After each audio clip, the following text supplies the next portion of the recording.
અમે મોટા Mahuva ward number 11 માં નવો રિંગ રોડ છે 150 ફૂટનો ત્યાં રહીએ છીએ। અમે 7 વર્ષથી અહીંયા રહીએ છીએ અને 5 વર્ષથી આ કોર્પોરેશનમાં રાજકોટ મ્યુનિસિપલ કોર્પોરેશનમાં અમારો વિસ્તાર ભરી ગયો છે। અમે રેગ્યુલર વેરા ભરી છીએ નિયમિત રીતે।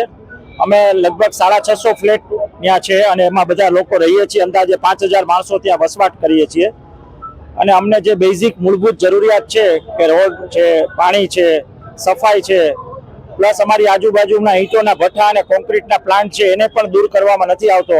અને અમારી સાહેબ માગણી છે કે અમારા જે મૂળભૂત હક છે નાગરિક તરીકેના ડામરના રસ્તા છે, પાણી છે અને સફાઈ આ કરે અને બીજા જે ભ્રષ્ટાચારીઓ લોકો જે કોન્ક્રીટના પ્લાન્ટ અને ઈંટોના ભઠ્ઠામાં જે હપ્તા લે છે એ તાત્કાલિક દૂર કરે। આ ટોટલી રેસિડેન્શિયલ એરિયા છે, રહેણાંક વિસ્તાર છે, પણ અહીંયા કોઈનું કાંઈ ઉપજતું નથી અને કોઈ રસ નથી લેતું। તો અમારી બધા પ્રજાજનોને અત્યારે અમે લોકો અહીંયા 200 જણા આવ્યા છીએ કોર્પોરેશનમાં। તો અમારે લોકોએ શું કરવું એ અમને કહો। અમારા લોકોની એક જ માગણી છે કે અમારા જે મૂળભૂત જરૂરિયાત છે એ પૂરી કરો। અમે લોકોએ નક્કી કર્યું છે કે અમે એક તો ચૂંટણીનો બહિષ્કાર કરશું। અંદાજે 5000 મતદાર છીએ, કોર્પોરેશનની ચૂંટણી આવી રહી છે।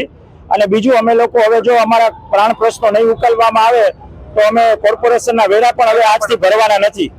આ અમારી એક વ્યાજબી માગણી છે।